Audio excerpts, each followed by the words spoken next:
আসসালামু আলাইকুম। আমন্ত্রণ জানাচ্ছি জাগো টিভিতে। আপনাদের সাথে আছি মমতাজ শাহিন রুম্পা। শুরুতেই জানাবো আপডেট। আবারও ইয়েমেনে সৌদি বনাম আমিরাত তীব্র যুদ্ধ চলছে। ভারতীয়দের উপর কেন এত ক্ষেপল সৌদি আরব? হিন্দুত্ববাদী মোদীর শাসনে মুসলিম নির্যাতন চরমে। ভারতে বিনা নোটিশে গুড়িয়ে দেওয়া হলো 400 মুসলিম পরিবারের ঘর। তারেক রহমানকে চীন সফরের আমন্ত্রণ, দুশ্চিন্তার ভাঁজ ভারতের কপালে। ইমান, ঐক্য, আত্মবিশ্বাসের মাধ্যমে বিশ্বে নতুন বিশ্বাসযোগ্যতা অর্জন করেছে ইরান, খামেনি। ইউক্রেন যুদ্ধ শুরুর পর 22 গুণ বেড়েছে রাশিয়ার অস্ত্র, পুতিন। ইসরায়েলের স্বীকৃতিকে রাষ্ট্র আগ্রাসন আখ্যা, প্রত্যাহারের দাবি সোমালিয়ার। শুনছিলেন শিরোনাম, এবার বিস্তারিত। আবারও ইয়েমেনে সৌদি বনাম আমিরাত তীব্র যুদ্ধ চলছে। ইয়েমেনে দীর্ঘদিনের গৃহযুদ্ধ নতুন মোড় নিচ্ছে বলে ইঙ্গিত মিলেছে। আঞ্চলিক ও স্থানীয় বিভিন্ন সূত্রের বরাতে জানা যাচ্ছে, আবারও দেশটির দক্ষিণ ও পূর্বাঞ্চলে সৌদি আরব ও সংযুক্ত আরব আমিরাত সমর্থিত বাহিনীগুলোর মধ্যে তীব্র সামরিক সংঘর্ষ শুরু হয়েছে। যদিও রিয়াদ ও আবুধাবি এখনো আনুষ্ঠানিকভাবে এ ধরনের সরাসরি যুদ্ধের কথা স্বীকার করেনি। মাঠ পর্যায়ের পরিস্থিতি দ্রুত অবনতির ইঙ্গিত দিচ্ছে। সংঘর্ষের কেন্দ্রবিন্দু হিসেবে উঠে আসছে কৌশলগতভাবে গুরুত্বপূর্ণ অঞ্চল, বিশেষ করে তেল ও বন্দর নির্ভর এলাকাগুলো। ইয়েমেনি সূত্রগুলোর দাবি, দক্ষিণ ট্রানজিশনাল কাউন্সিল এসটিসি সমর্থিত আমিরাত ঘনিষ্ঠ বাহিনীর সঙ্গে সৌদি সমর্থিত সরকারি ইউনিটগুলোর মধ্যে ভারী অস্ত্রের মাধ্যমে হামলা করতে দেখা গেছে। এর আগে আমিরাতপন্থীদের উপর ব্যাপক বিমান চালায়। এতে বেসামরিক জনগণের মধ্যে নতুন করে আতঙ্ক ছড়িয়ে পড়েছে। বিশ্লেষকদের মতে, ইয়েমেনে প্রভাব বিস্তার নিয়ে সৌদি আরব ও আমিরাতের দীর্ঘদিনের নীরব প্রতিদ্বন্দ্বিতা এখন প্রকাশ্যে সংঘাতে রূপ নেওয়ার ঝুঁকিতে রয়েছে। হুথি বিদ্রোহীদের বিরুদ্ধে যৌথ অভিযান চালালেও যুদ্ধোত্তর রাজনৈতিক কাঠামো, বন্দর নিয়ন্ত্রণ ও প্রাকৃতিক সম্পদের ভাগাভাগি নিয়ে দুই মিত্র দেশের মধ্যে মতবিরোধ আগে থেকে স্পষ্ট ছিল।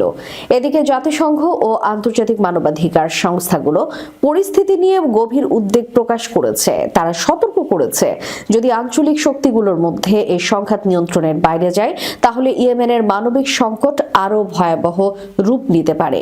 তবে এখনো পর্যন্ত সংঘর্ষের মাত্রা, হতাহতের সংখ্যা এবং সরাসরি সৌদি আমিরাত বাহিনীর সম্পৃক্ততা নিয়ে স্বতন্ত্র ও নিরপেক্ষ যাচাই সম্পন্ন হয়নি। ফলে পরিস্থিতি দ্রুত পরিবর্তনশীল এবং তথ্য যাচাই সাপেক্ষ বলেই মনে করছেন কূটনৈতিক পর্যবেক্ষকরা। ভারতীয়দের উপর ক্ষেপেছে সৌদি আরব। সৌদি আরব চলতি বছরে সবচেয়ে বেশি বিতাড়িত করেছে ভারতীয়দের। পররাষ্ট্র মন্ত্রণালয় সূত্রে ভারতীয় গণমাধ্যম সংবাদ প্রতিদিন এই তথ্য নিশ্চিত করে। প্রতিবেদনে বলা হয়েছে, অবৈধবাসী তাড়ানোর নিরিখে গোটা বিশ্বে প্রচারের শিরোনামে ছিলেন মার্কিন প্রেসিডেন্ট ডোনাল্ড ট্রাম্প।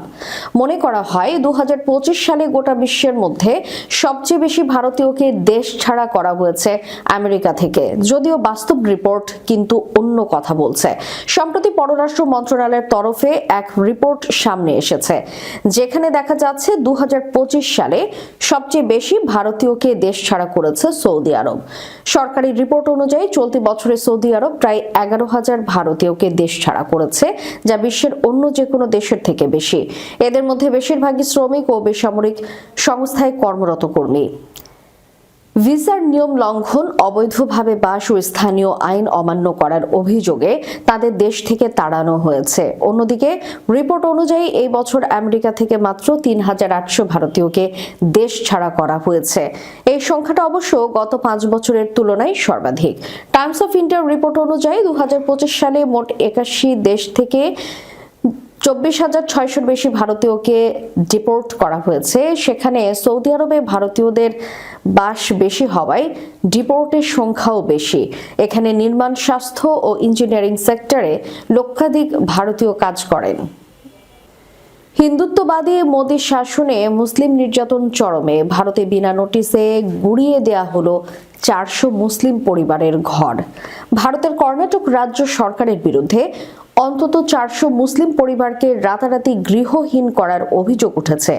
রাজ্যের রাজধানী বেঙ্গালুরুতে প্রায় 200টি ঘর গুঁড়িয়ে দেওয়ার ফলে শত শত মুসলিম পরিবার মাথা গোঁজার ঠাঁই হারিয়েছে। এ ঘটনাকে কেন্দ্র করে কর্ণাটকে ক্ষমতাসীন কংগ্রেস এবং কেরালার বামফ্রন্টের মধ্যে নজিরবিহীন বাকযুদ্ধ শুরু হয়েছে। বিরোধীদের দাবি, উত্তর ভারতে ভারতীয় জনতা পার্টির বিতর্কিত বুলডোজার রাজ এখন কর্ণাটকের কংগ্রেস সরকারও অনুসরণ করছে। ভারতের সংবাদ মাধ্যমের প্রতিবেদনে বলা হয়, গত 22 ডিসেম্বর ভোর 4টায় বেঙ্গালুরুর কোগিডু গ্রামের ফকির কলোনি এবং ওয়াসিম লেআউটে উচ্ছেদ অভিযান চালায় Bengaluru solid waste management limited. বেঙ্গালুরুতে বছরের এই সময়টায় প্রচণ্ড শীত বিরাজ করছে। এমন এক সময়ে 400 মুসলিম পরিবারকে বাস্তুচ্যুত করল কংগ্রেস। ক্ষতিগ্রস্ত বাসিন্দাদের দাবি, তারা প্রায় 25 বছর ধরে ওই এলাকায় বসবাস করছে। তাদের প্রত্যেকের কাছে বৈধ আধার কার্ড এবং ভোটার আইডি রয়েছে। কোনো আগাম নোটিশ ছাড়াই পুলিশ তাদের জোরপূর্বক বের করে দিয়েছে। অনেকে পরিবার তাদের প্রয়োজনীয় নথিপত্র এবং আসবাব সরিয়ে নেওয়ারও সময় পায়নি। এ ঘটনার প্রতিবাদে সবচেয়ে সোচ্চার হয়েছেন কেরালার মুখ্যমন্ত্রী পিনরাই বিজয়ন। কংগ্রেস সরকারের বিরুদ্ধে সংখ্যালঘু বিরোধী রাজনীতির অভিযোগ তুলে নিজের এক্স হ্যান্ডেলে লিখেছেন, দুঃখজনক, কর্ণাটকের কংগ্রেস সরকারের অধীনে এখন সংখ্যালঘু বিরোধী রাজনীতি বাস্তবায়িত হচ্ছে। কোন সরকার ভয় এবং পাশবিক শক্তির মাধ্যমে শাসন করলে সাংবিধানিক মূল্যবোধে এবং মানবিক মর্যাদা ভুলুণ্ঠিত হয়। এদিকে তারেক রহমানকে চীন সফরের আমন্ত্রণ, দুশ্চিন্তার ভাঁজ ভারতের কপালে। চীন সফরের আমন্ত্রণ পেয়েছেন বাংলাদেশ জাতীয়তাবাদী দলের ভারপ্রাপ্ত চেয়ারম্যান তারেক রহমান। চীনা কমিউনিস্ট পার্টির পক্ষ থেকে এই আমন্ত্রণ জানানো হয়েছে। সূত্র জানায়, গত 22 জুন সিসিপির আমন্ত্রণে চীন সফর করে বিএনপি মহাসচিব মির্জা ফখরুল ইসলাম আলমগীরের নেতৃত্বে উচ্চ পর্যায়ের প্রতিনিধি দল। প্রতিনিধি দলটি বেইজিং গ্রেট হলে সিপিসির নেতৃবৃন্দের সঙ্গে আনুষ্ঠানিক বৈঠক করেন। এ সময় চীনের পররাষ্ট্র বিষয়ক উপমন্ত্রী সান ওয়াইট, সিসিপির আন্তর্জাতিক বিভাগের মন্ত্রী লিউ জিয়ানচাও এবং ন্যাশনাল পিপলস কংগ্রেসের স্ট্যান্ডিং কমিটির ভাইস চেয়ারম্যান লি হংজং এর সঙ্গে বৈঠক হয় বিএনপির মহাসচিবের। সংশ্লিষ্টরা মনে করছেন, বিএনপির সঙ্গে রাজনৈতিক যোগাযোগ বাড়াতে গুরুত্ব দিচ্ছে চীন। তারেক রহমানের সফর ভবিষ্যৎ কূটনীতি, অর্থনীতি ও ভূ রাজনীতিতে ভূমিকা রাখবে। পররাষ্ট্র মন্ত্রণালয়ের ঊর্ধ্বতন এক কর্মকর্তার নাম না প্রকাশের শর্তে বলেন, চীন দেশের অন্যান্য রাজনৈতিক দলগুলোর সঙ্গেও যোগাযোগ রাখছে। মিয়ানমারের ক্ষেত্রেও তাই ঘটেছে, যাতে যে দলই ক্ষমতায় আসুক না কেন তাদের স্বার্থ যাতে অক্ষুণ্ণ থাকে। ইরানের ইসলামী বিপ্লবের নেতা আয়াতুল্লাহ সাইদ আলী খামেনি বলেছেন, এই বছর ইরান ঈমান, ঐক্য ও আত্মবিশ্বাসের মাধ্যমে বিশ্বের নতুন বিশ্বাসযোগ্যতা এবং অর্জন করেছে।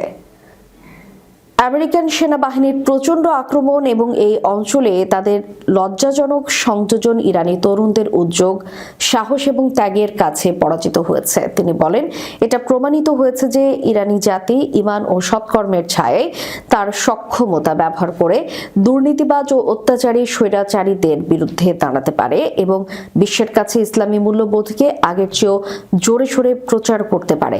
ইউরোপের ইউনাইটেড ইসলামিক স্টুডেন্ট অ্যাসোসিয়েশনের সাধারণ সভায় এক বার্তায় খামেনি মন্তব্য করেন। তিনি উল্লেখ করেন, দুর্নীতিগ্রস্ত ও নিপীড়কদের দৃষ্টি অস্থিরতা পারমাণবিক সমস্যা থেকে নয়, বরং অন্যায্য শৃঙ্খলা ও বৈশ্বিক আধিপত্যের প্রতি চ্যালেঞ্জের পাশাপাশি একটি ন্যায়সঙ্গত জাতীয় এবং আন্তর্জাতিক ব্যবস্থা প্রতিষ্ঠার প্রতি ইরানের অঙ্গীকার থেকে উদ্ভূত। তিনি বলেন, আমাদের কিছু বিজ্ঞানী, কমান্ডার এবং আমাদের প্রিয় মানুষের শাহাদাতের গভীর শোক ইরানি যুবকদের দমন করতে পারেনি এবং পারবেও না। এই শহীদদের পরিবারগুলো এই আন্দোলনের পথিকৃতদের মধ্যে অন্যতম। খামেনি আরও বলেন, তোমরা বিশেষ করে বিদেশে যারা আছো, তোমরা এই মহান দায়িত্বের অংশ। তোমাদের হৃদয় স্রষ্টার কাছে সমর্পণ করো, তোমাদের ক্ষমতাকে স্বীকৃতি দাও এবং সংগঠনগুলোকে এই দিকে পরিচালিত করো। আল্লাহ তোমার সঙ্গে আছেন এবং আল্লাহর ইচ্ছায় পূর্ণ বিজয় তোমার জন্য অপেক্ষা করছে। ইউক্রেন যুদ্ধ শুরুর পর 22 গুণ বেড়েছে রাশিয়ার অস্ত্র। ইউক্রেন যুদ্ধ শুরুর পর থেকে রাশিয়া তার অস্ত্র ও গোলা বারুদ উৎপাদন ব্যাপকভাবে বৃদ্ধি করেছে। যুদ্ধের এই সময় দেশটির সামরিক শিল্প খাতে উৎপাদন বেড়েছে সর্বোচ্চ 22 গুণ। শুক্রবার ক্রেমলিনের প্রতিরক্ষা শিল্প সংশ্লিষ্ট কর্মকর্তাদের সঙ্গে এক বৈঠকে দেওয়া টেলিভিশন ভাষণে এই তথ্য জানান রাশিয়ার প্রেসিডেন্ট ভ্লাদিমির পুতিন। পুতিন জানান, ট্যাঙ্ক উৎপাদন বেড়েছে 2.2 গুণ, সামরিক বিমান উৎপাদন 4.6 গুণ, আর আঘাত হানার সক্ষম অস্ত্র ও গোলা বারুদের উৎপাদন বেড়েছে উল্লেখযোগ্যভাবে 22 গুণ। রাশিয়ার সশস্ত্র বাহিনীর সর্বাধিনায়ক পুতিন বলেন, বিশেষ সামরিক অভিযানে অংশগ্রহণকারী সেনাদের জন্য প্রয়োজনীয় সব ধরনের সরঞ্জাম সরবরাহ নিশ্চিত করেছে প্রতিরক্ষা শিল্প প্রতিষ্ঠানগুলো। তিনি উল্লেখ করেন, যুদ্ধের ধরন ও কৌশল ক্রমাগত পরিবর্তিত হওয়ায় সেই অনুযায়ী সামরিক উৎপাদনেও পরিবর্তন আনা হচ্ছে। রাষ্ট্রীয় সংবাদ সংস্থা রিয়া নোভোস্তিকে উদ্ধৃত করে পুতিন বলেছেন, 2022 সাল থেকে রাষ্ট্র সহায়তা ব্যবস্থার ফলে প্রতিরক্ষা শিল্প প্রতিষ্ঠানগুলো দ্রুত তাদের প্রযুক্তিগত সক্ষমতা জোরদার করতে পেরেছে, যার ফলে অত্যন্ত চাহিদা সম্পন্ন অস্ত্র উৎপাদনে উল্লেখযোগ্য অগ্রগতি রয়েছে। তিনি জানান, সাঁজোয়া যুদ্ধযান ও সাঁজোয়া জনবাহী যান উৎপাদন বেড়েছে 3.7 গুণ, ইলেকট্রনিক যুদ্ধ সরঞ্জাম 12.5 গুণ এবং রকেট আর্টিলারি অস্ত্র উৎপাদন বেড়েছে 9.6 গুণ। পুতিন আরও বলেন, এটি প্রতিরক্ষা শিল্প প্রতিষ্ঠানগুলোর সম্মিলিত প্রচেষ্টার ফল।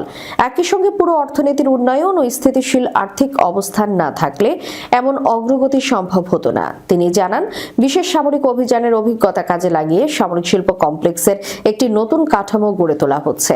যুদ্ধ চলাকালে লড়াইয়ের প্রকৃতি, ধরন ও পদ্ধতিতে প্রতিনিয়ত পরিবর্তন আসছে বলেও মন্তব্য করেন তিনি।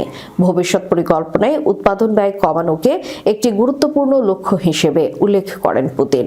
পাশাপাশি অস্ত্র পরীক্ষাগার ও প্রশিক্ষণ কেন্দ্রগুলোর উন্নয়ন এবং কৃত্রিম বুদ্ধিমত্তার সক্রিয় ব্যবহার বাড়ানোর উপর গুরুত্ব আরোপ করেন তিনি। পুতিন বলেন, অস্ত্র খাতে মোট ব্যয়ের প্রায় অর্ধেকই ব্যয় করা হচ্ছে উচ্চ অগ্রাধিকার প্রাপ্ত ব্যবস্থার পেছনে, যা ভবিষ্যতের সশস্ত্র বাহিনীর রূপ নির্ধারণ করবে। এর মধ্যে রয়েছে কৌশলগত পারমাণবিক বাহিনী, মহাকাশ সম্পদ, আকাশ প্রতিরক্ষা ব্যবস্থা এবং যোগাযোগ ব্যবস্থা। সোমালিল্যান্ডকে বিচ্ছিন্ন অঞ্চলের ইসরায়েলের স্বীকৃতিকে প্রত্যাহারের জোর দাবি জানিয়েছে সোমালিয়া। ইসরায়েলের এমন পদক্ষেপের নিন্দা জানিয়ে সোমালিয়া বলেছে, এমন আগ্রাসন কখনোই সহ্য করা হবে না। সোমালিল্যান্ডকে ইসরায়েলের আনুষ্ঠানিকভাবে স্বীকৃতি দেওয়ার একদিন পরেই এমন তীব্র প্রতিক্রিয়া জানালো মোগাদিগো। ইতোমধ্যে আফ্রিকান ও আরব দেশগুলো নিন্দা জানিয়েছে। তারা এই পদক্ষেপ ফিলিস্তিনিদের জোরপূর্বক বাস্তুচ্যুত করার ইসরায়েলের পরিকল্পনার অংশ কিনা তা নিয়ে উদ্বেগ প্রকাশ করে। সোমালিয়ার পররাষ্ট্র প্রতিমন্ত্রী আলী ওমর শনিবার আল জাজিরাকে দেওয়া এক সাক্ষাৎকারে বলেন, ইসরায়েলের এই সিদ্ধান্ত সোমালিয়ার সার্বভৌমত্ব ও আঞ্চলিক অখণ্ডতার বিরুদ্ধে সরাসরি হস্তক্ষেপ। তিনি জানান, সরকারের রাষ্ট্রীয় আগ্রাসন মোকাবেলা এবং দেশের অভ্যন্তরীণ বিষয়ে ইসরায়েলের হস্তক্ষেপের বিরুদ্ধে সব ধরনের কূটনৈতিক উপায় ব্যবহার করবে। ইসরায়েলের স্বীকৃতিকে ঘিরে আফ্রিকান ও আরব দেশগুলোর মধ্যে তীব্র সমালোচনা শুরু হয়েছে। অনেকেই আশঙ্কা প্রকাশ করছেন, এটি ফিলিস্তিনিদের জোরপূর্বক বাস্তুচ্যুত করার সম্ভাব্য পরিকল্পনার সঙ্গে যুক্ত হতে পারে। 1991 সালে গৃহযুদ্ধের পর সোমালিল্যান্ড একতরফাভাবে সোমালিয়া থেকে বিচ্ছিন্নতার ঘোষণা দিলেও এতদিন কোনো জাতিসংঘ সদস্য রাষ্ট্রের স্বীকৃতি পায়নি। স্বঘোষিত এই অঞ্চল নিজস্ব মুদ্রা, পতাকা ও সংসদ গঠন করলেও এর সার্বভৌমত্ব আন্তর্জাতিকভাবে স্বীকৃত নয়। আলী ওমর বলেন, আমাদের সরকার ও জনগণের কাছে এই পদক্ষেপ কখনোই গ্রহণযোগ্য নয়। তিনি ইসরায়েলকে আন্তর্জাতিক আইন মেনে চলা এবং বিভেদ সৃষ্টিকারী সিদ্ধান্ত প্রত্যাহারের আহ্বান জানান। শেষ করার পূর্বে সংবাদ শিরোনামগুলো জানিয়ে দিব আরো একবার। আবারও ইয়েমেনে সৌদি বনাম আমিরাত তীব্র যুদ্ধ চলছে। ভারতীয়দের উপর কেন এত ক্ষেপল সৌদি আরব? হিন্দুত্ববাদী মোদীর শাসনে মুসলিম নির্যাতন চরমে, ভারতে বিনা নোটিশে গুড়িয়ে দেওয়া হলো 400 মুসলিম পরিবারের ঘর। তারেক রহমানকে চীন সফরের আমন্ত্রণ, দুশ্চিন্তার ভাঁজ ভারতের কপালে। ঈমান, ঐক্য, আত্মবিশ্বাসের মাধ্যমে বিশ্বে নতুন বিশ্বাসযোগ্যতা অর্জন করেছে ইরান, খামেনি। ইউক্রেন যুদ্ধ শুরুর পর 22 গুণ বেড়েছে রাশিয়ার অস্ত্র, পুতিন। ইসরায়েলের স্বীকৃতিকে রাষ্ট্র আগ্রাসন আখ্যা প্রত্যাহারের দাবি সোমালিয়ার। এতক্ষণ আমাদের সাথে থাকার জন্য ধন্যবাদ। আল্লাহ হাফেজ।